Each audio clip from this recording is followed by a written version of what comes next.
Now, earlier this week on the podcast edition of Newscast on BBC Sounds, I was introduced to the world of cryptic crosswords because Newscast was the answer in The Guardian cryptic crosswords. Was it really? You obviously didn't get it then, Alex. I don't do cryptic crosswords. Okay. They're way beyond me. And one of our newscasters then explained to me how she'd actually worked out the clue, because I was like, how'd you get from that to Newscast? And then it all made sense. And then Newscaster Michelle got in touch today to say, even you surely could do the Telegraph cryptic crossword number 28 across.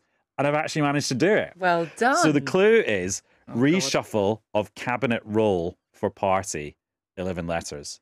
Now, in a cryptic crossword, the first or the last word is actually the instruction for solving the clue. So in this case, it's reshuffle. an anagram. It's an anagram of the word cabinet roll, and for party suggests it's party related. So I've worked out all the anagrams of cabinet roll. Right. And you get Artin Bilecki, who is a neuro-linguistic programmer, bar election, no.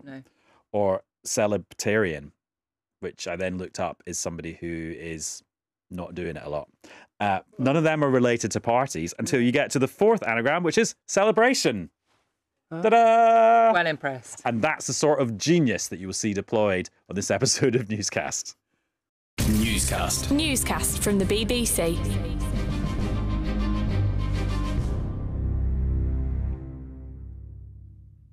Hello, it's Adam in the studio. Hello, it's Alex in the studio. And it's Chris in the studio.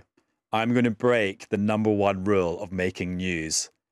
It's not been very exciting today. Not a huge amount has happened. But that in itself is news. Well, it's certainly a change.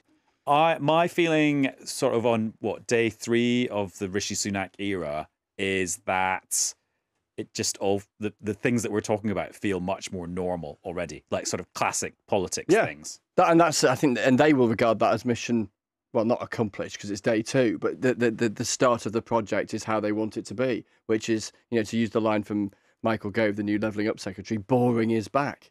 And, just thinking of it in news terms, so we've spent, haven't we, those of us here at Westminster covering politics, running around like mad things for quite a while.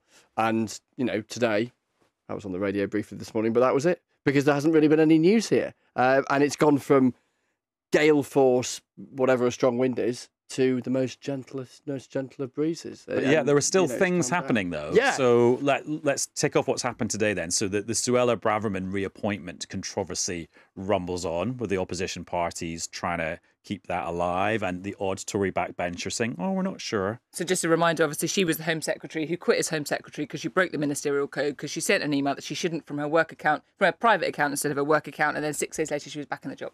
Yes. Just for those who hadn't been following. Yeah, and Labour will keep going with it. As you say, there are Conservative MPs who are really not comfortable with it. Some aren't keen on her brand of Conservative politics, but even beyond that, there are those who just think, hang on a minute. I mean, it's one thing doing something, breaking rules, acknowledging you've made a mistake, and she's acknowledged all of that, and having your career resuscitated a year later or 2 years later. There's loads of examples of that, and there's a kind of sense that water's passed under the bridge. It's there in your biography, but it's kind of gone. 6 days. So I think there'll be lots more scratching around it about the story that she set out as far as what happened versus what others say happened. And then I think the other thing will be, is there a broader sense, particularly given the job she's doing, around can she be trusted with sensitive information? Because, of course, there's sensitive information in all government jobs, but if you're in the Home Office, there really is, because of your interactions with the intelligence agencies and all the rest of it. So there'll be lots of questions around that, I think. And then we got confirmation from Downing Street on Thursday afternoon that Rishi Sunak will not go to the COP27 climate conference in Egypt starting next week, which is, of course, the sequel to the COP26 climate change conference, which happened in Glasgow with lots of bells and whistles. Is it a major deal for him not to be going to that? People are saying it is, because people are saying that he ought to be turning up at something as pivotal as far as so many see it in terms of the planet's future, to not be going. From his perspective politically, a week ago he didn't know he'd be Prime Minister. He's gone from backbencher to Prime Minister in next to no time at all. There are these colossal domestic issues that he has to deal with. He's got a good best part of 5 days out of the country in about 3 weeks when he goes to the G20 summit in Bali. He'll come back, and then hours later the autumn statement will happen. So clearly he's got a lot on. And I suspect he probably thinks that that's one trip. I think the original plan was that Liz Truss was going to do a day trip or one day and maybe one night and just sort of pay a quick visit and come back. So I think their calculation will be that in the grand scheme of priorities, perhaps they can send someone else. And the big news in Radioland today is that LBC's been stealing lots of listeners from the BBC. So in the best tradition of if you can't beat him, join him, we're joined now by Andrew Marr from LBC. Hello. It's very, very funny being back. Very strange being back in these familiar surroundings. Have you brought some listeners with you? That's what we want to know.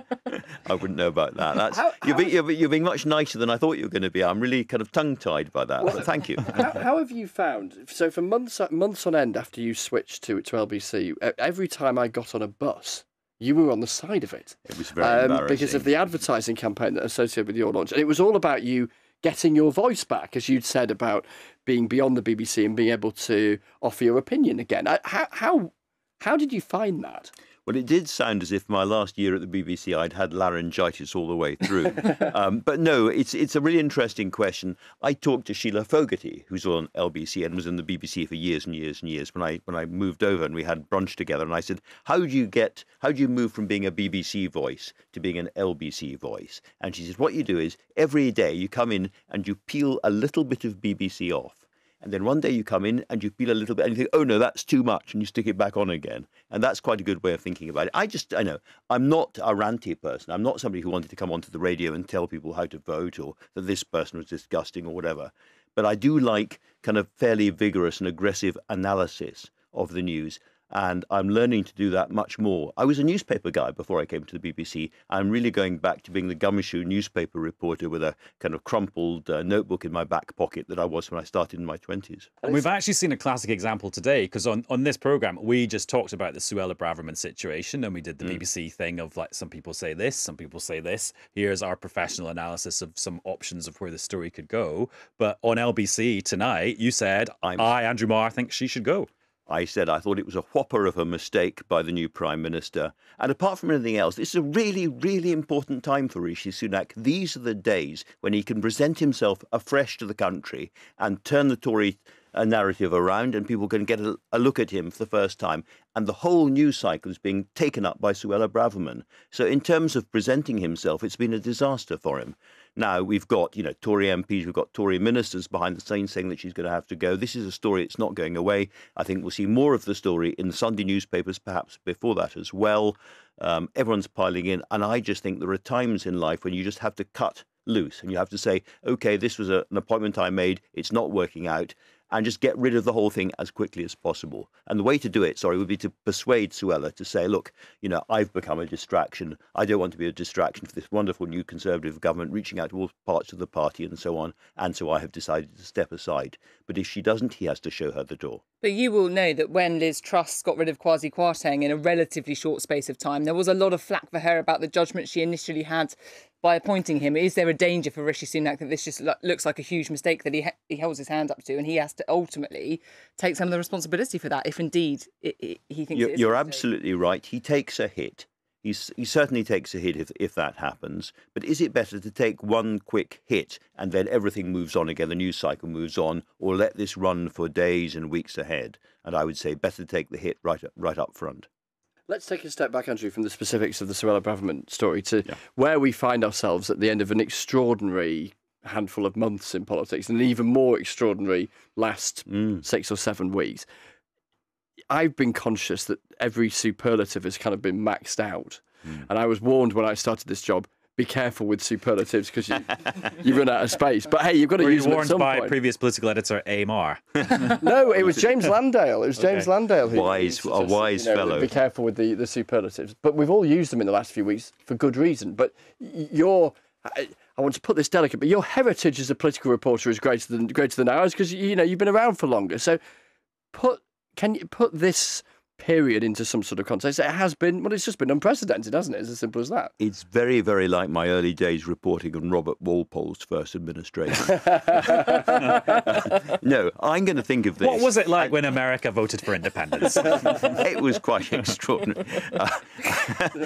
I'm going to think of this forever as the autumn of the 3 prime ministers, when they were falling like autumn leaves. And I'm going to think of Liz Truss as somehow our version of the Winter Queen, who was Elizabeth of Bohemia way back, much mocked because of the short period that she was in there. And now Liz Truss is out. It must be absolutely. I keep thinking, what's it like being Liz Truss? Yes, it must be just horrible. She's on holiday at the moment. I saw Kwasi Kwarteng for the first time in the House of Commons just now. He wasn't enormously friendly. I think he seemed to me to be a bruised guy. But it just makes you think how politics burns through friendships, destroys relationships, throws people out really, really brutally. I mean, you'd have to do something pretty horrible at the BBC to be thrown out as briskly as Liz Truss was. No, we haven't seen anything like this before, quite clearly. I think it's all because of the after effects of Brexit. I think after Brexit, the Conservative Party, triumphant, wasn't absolutely sure what Brexit was really for, what it was about. Was this the moment when Britain did do this Singapore-on-Thames thing? Was this a moment for slashing regulations, getting rid of employment laws, cutting taxes, and going for a kind of really fast, aggressive growth policy? Or were we going to sort of fold back to being a kind of another sort of centrist, social democratic kind of country outside the EU? And I think that argument has been throbbing through the Conservative Party year after year after year, and expelling group after group, leader after leader. And this, let's hope, is the culmination and the end of that process, because we're all exhausted. Why could this be the culmination of the process? Well, the Conservatives have come this close, and my thumb and forefinger are about an inch apart, from an absolute financial meltdown, a real proper financial crash for the whole country, which wouldn't only be humiliating, but would give us kind of economic scarring for years and years ahead. Very close to that. And they've also been looking right at extinction level polling. I mean, polling which should see them obliterated as a serious political force. Some of the polls suggest that the Conservatives would come back with 3 or 4 MPs, or maybe even 2, in which case the leadership contest would be very interesting indeed. So, you know, they've had these 2 events. And if after those they haven't started to think again, we must pull together, we must hang together or hang separately, then, you know, they are completely deranged. And they're not. They finally understand this is absolutely, Rishi Sunak is absolutely their last chance. Is there an argument when we sort of, just pulling back a little bit, we've talked a lot about the pace of politics, and we know that, like you say, it's the sort of autumn winter of 3 prime ministers, but the pace of that was extraordinary. But is there an argument, and I'm sort of thinking this through as I speak, that it's reflecting the sped up pace of life more broadly? I mean, there's no time to make mistakes, and if you do, everything is, you know, the news cycle has moved so much faster. You have much less time to kind of deal with the aftermath of that. Are we going to see a sort of quickened politics for good, or is there a chance that we return to something a bit slower, a bit more like politics as normal? We're all desperate for that, Alex, but you're quite right. And, you know, when I came in as a young reporter, people would wait for the first editions of the newspapers to find out where the cycle was. And that seemed quite fast. And now on Twitter or on Instagram, you're seeing these things develop second by second by second. I don't know how you manage, I have to say, Chris. It's really, really hard. But there's another side to this, which is that the public out there, they're thinking about their bills, they're thinking about their future. If things go too fast, it becomes a blur and people can't concentrate. I think for a democracy to work, people have to have a real sense of who their leaders are. They've got almost like a caricature, sort of spitting image sense. They know who these people are. They become slightly familiar. They become like eccentric members of their own extended families. And you can't do that if they're changing and chopping every 30 seconds. One of Liz Truss's kind of final acts was her chat with Chris in Downing Street that Monday night. Which many people say sort of sealed her fate. Not saying that you're her executioner, not at all. You were just the facilitating it. And Chris has talked on Newscast a few times about what it's like when you get the phone call from Downing Street and you're summoned and you know there's going to be a big moment. I just wonder if you go back into your memory banks, like what was the most important phone call or the most important summoning or the moment where you're like, this is it? Well, there was the Peter Mandelson resignation. I think the one that really sticks in my head was, if you remember, Gordon Brown was about to call a general election. And frankly, had he called the general election at that point, New Labour might have survived for another 5 years, but he delayed. And I got the call to go into Downing Street and interview him in Downing Street. And I didn't know which way he was going to go. Right. And when he said, you know, Andrew, I've decided there is not going to be a general election, I thought, wow, that was very good. That was very good. It was almost like you have to kind of slightly dislocate your jaw as you speak to get it right. But And no, Andrew, we have decided the right thing for the country is not to give a general election. And I thought, wow. And I can remember doing the interview and going to the window, looking down in Downing Street, and there, pacing furiously about, was Adam Bolton and the Sky News team. Yeah! There's nothing like that moment. It's funny, because when I got the call to go and do the interview with the former Prime Minister, part of the dawning process, I mean, it was obvious that she was in a lot of trouble, but the very taking of the call rammed home to me just how much trouble she was in, because the only reason I was being invited in was because of the amount of trouble that she was in. Yeah, yes. You don't talk to Chris Mason unless you're in real trouble. But no, as I said, if you're called with an hour and a half to go, come in 90 minutes, you think, blimey, a Prime Minister in that situation is in trouble, almost certainly. And in this case, definitely. Can I ask again, sort of with the longer view? We've seen what's happened in the polls lately, and we've seen Labour storm ahead and all the rest of it. But we also saw how quickly Boris Johnson's political fortune shifted from an 80-seat majority to being booted out of office by his own MPs in a couple of years. What's your take on where things are at? Is there a sort of inevitability about Labour doing well at the next election, or do you think that the Conservatives can pull it back under Rishi Sunak? I mean, I know, I appreciate it's hard to stargaze into the future, but well, it is. I do think when you get very extreme swings in polls, you can expect them extremely swinging back again. So I think where Keir Starmer's been saying to the shadow cabinet all week, for goodness sake, stop tweeting your delight about the polls, stop talking about your delight about the polls, these will change again. And I think he's absolutely right. We all have. You were talking about the short attention span. We all have short memories these days, and I think 3 or 4 months of the Conservatives holding things together, 3 or 4 months of the bond markets we all know so much about these days improving, and the currency moving back up again, and perhaps the price of gas coming down and so forth. People will look again at the two parties. I think it's all to play for. I do think that Keir Starmer is getting better by the day. I thought his performance at PMQs this week was really quite strong. He's becoming sort of steelier and more like a leader. You can see that he's got the belief in his eyes that maybe he didn't have even a few months ago. So I think it's going to be a real fight. It all depends on the extent to which, when they're asked, so what's your growth policy? The Labour Party has a really clear answer that they can express in 3 sentences, shorter than I'm doing, and that people at home really remember. If they can do that, then they'll win the election, because people have had the Conservatives for a long time, and they remember we've had 12 years of anemic growth.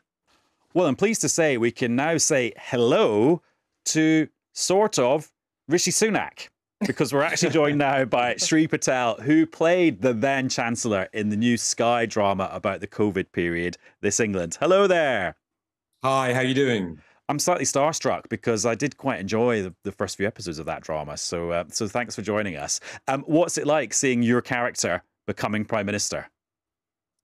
It's an interesting one. I'm getting a lot of friends messaging me saying congratulations, and I'm like, it's not actually me, but it's all good fun. I think it was something that was going to happen. It kind of looked like it was going to happen for a long time. And so it's interesting he's got there. I mean, it's been a bit crazy how Liz Truss is now out of number 10, but yeah, it's cool in some ways seeing it happen as well. Shri, tell me about how you go about when you're playing a character who is you're trying to replicate or dramatize reality. How you go about kind of absorbing the real life character, whether it be how they look, their manner, their demeanor, their dress, their speech patterns. How do you go about trying to become them? We're kind of like in a unique situation. There are obviously lots of film and TV where people play real people. But this was so unique because these people were very prevalent at the time. And the story we were telling was only just a year ago. So the way I went about it is just try to look up as much as I could about Rishi. There's lots and lots of YouTube. He has his own YouTube channel now. So there's plenty of material to look at mannerisms, to look at voice qualities. He's a lot more well-spoken than I am. But also there's just a lot of information about him there. And then obviously costume and makeup and all of that stuff helps you get into it a bit more. In the show, we don't really see any of Rishi's personal life or anything, but I still did a lot of research into that. And I think that's just me as an actor. I like to prepare in that way and get as much information and then just go onto set and play the scene that's written. So what were the kind of standout mannerisms or characteristics or personality of Rishi Sunak that you were trying to portray? Was there a sort of certain way you stood that you noted from him, or something about his personality you were very much trying to get across or emulate? I think like vocally, he's as I say, a lot more spoken than me. I could just feeling it in my mouth. His placement's more at the front of his mouth. I saw a few YouTube videos, the way he sits. He probably sits up a little bit more upright than I do. He likes to cross his legs in some points. I also noticed the way he uses his hands when he's got something in his hands, like a folder or paperwork. He loves a binder. Yeah, he does love a binder. And so, like, when we had the binders in the cabinet room, I felt like there was a certain way that Rishi would hold it that I wouldn't hold it. So things like that, yeah, that's how I came to it. But Shri, do you think there is another side to him we don't see? Because I keep going back to that confrontation or that conversation he had with Boris Johnson on Saturday evening, was it, at Millbank Tower at Westminster, where Boris Johnson was clearly using all the force of his personality and his rhetoric and trying to bulldoze Rishi Sunak into standing aside. And Rishi Sunak, because he's got the numbers, just wasn't having it. He seems to me to be a toughie. I think he is a toughie. But that doesn't mean that he'll have to do that in a brute and aggressive way. He just stands his ground. I think, going back to what you were saying earlier about the lists he comes up with, he's a very intelligent man, and he wants to make sure that all of the information is given when he's making his arguments, and that's why he comes up with all the lists. I think he's just very strong in his opinions, and he makes sure he puts forward his arguments, but in a very respectful way. And I think that's the energy. I mean, what do I know? I've never even met the guy, really. Well, Shri, thank you very much, and thanks for entertaining us. And we look forward to seeing you in the next thing that you're doing. Cheers. Andrew, you know what's coming next. Who would you like to play you in the movie of your life? That classic dinner party question. Well, if they're allowed prosthetics, then clearly Kenneth Branagh with huge, huge ears. Well, lovely to see you, and it's been lovely to listen to you as well. Thank you very much indeed. Cheers, Andrew. Bye. It's been great to talk to you. Now, by the time you're watching or listening to this episode of Newscast, the government has probably called fresh elections in Northern Ireland, because after elections there a few months ago, the political parties in Northern Ireland just have not been able to form a government, because the DUP, the Democratic Unionist Party, say they will not nominate a speaker to the Northern Ireland Assembly, which is kind of like the key that unlocks the whole process, until there are big mega changes to the Northern Ireland Protocol, which is the Northern Ireland bit of the Brexit deal. And because they've been talking and not nominating, it's all ground to a halt. And the deadline is now passed, which means probably the only route is to have new elections. What does all of this stuff mean? The person who can tell us is our Ireland correspondent, Emma Vardy, who's at Stormont. And what a day to be there, Emma. Well, that clock has been ticking down to midnight, hasn't it? It's a bit like Cinderella or something, you know, and I expect by the time many people are listening to this, it will have passed midnight. And we're into that period where an election will have to be called. And what does that mean for just the governance of Northern Ireland, to use a very brainy word, but actually just in terms of people's lives and what decisions are made in Northern Ireland? Because, I mean, it sounds like the decisions have all been on hold anyway. Is this on hold more? Everything has been on hold to a point. We're approaching Halloween, so let's use a metaphor. We've had this kind of zombie government where ministers have been in post, but they haven't been able to really take any big political decisions. So the wheels have still been turning, but you can't make a lot of progress or get targeted support out to people for the cost of living crisis or things like that. And that's been very difficult when it comes to actually responding to the needs of changing circumstances. That's where you run into problems when you've got a political stalemate like this. When we hit midnight, well, from then on, the ministers are no longer in their roles. Then it's civil servants running things, and really even less can be done. They can keep stuff going, but only really do the very basics, which doesn't help people's lives when you've got changing circumstances like a fuel crisis, or like problems elsewhere that creates problems for schools or for GP surgeries, where you need politicians to take measures that relate to the local circumstances. So we enter this period of kind of stagnation. We're going to be into potentially this campaigning period if the Secretary of State does come out and call an election, which he's threatened to do at 1 minute past midnight. And then you're on the campaign trail with politicians up to the point of 15th of December, which will be election day. So Merry Christmas. We're into all that. And the thing is with this, Emma, I kind of get that it's set down in the law that this is the process that is gone through in this situation with an election and all the rest of it. But I mean, the election might not actually solve anything. That's what everyone's been saying. I mean, the parties don't really want another election. They say, look, it's going to cost loads of money. And what does it actually achieve? The electorate might deliver pretty much the same result or something a little bit different, but the problems remain. There's no indication that the DUP is changing its position.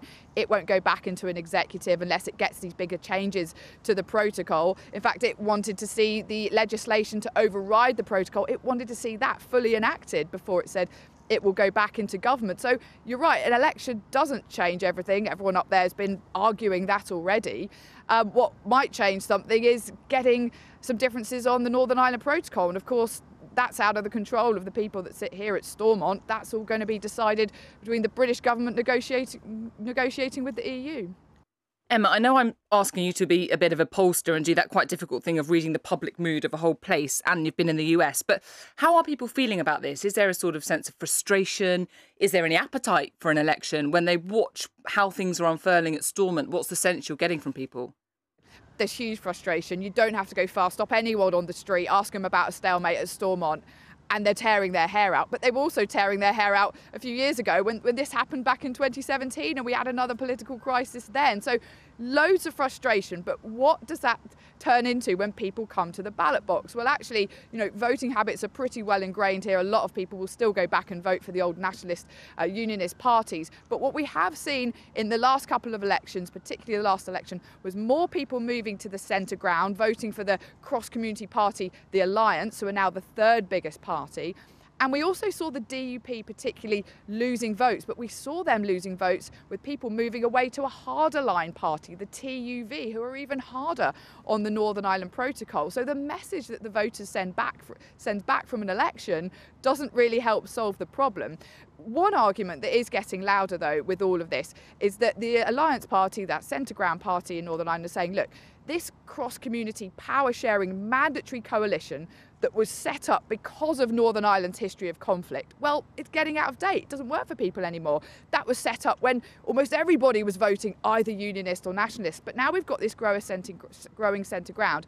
They're saying, well, maybe we should have a voluntary coalition. Then parties don't have so much of a veto on things. They can't hold you to ransom and, walk out of the executive and leave it in a stalemate like we're seeing now. So I expect those kind of arguments to get louder, to say this, power sharing rules that were set up all because of the Good Friday Agreement 25 years ago and bringing to an end the conflict.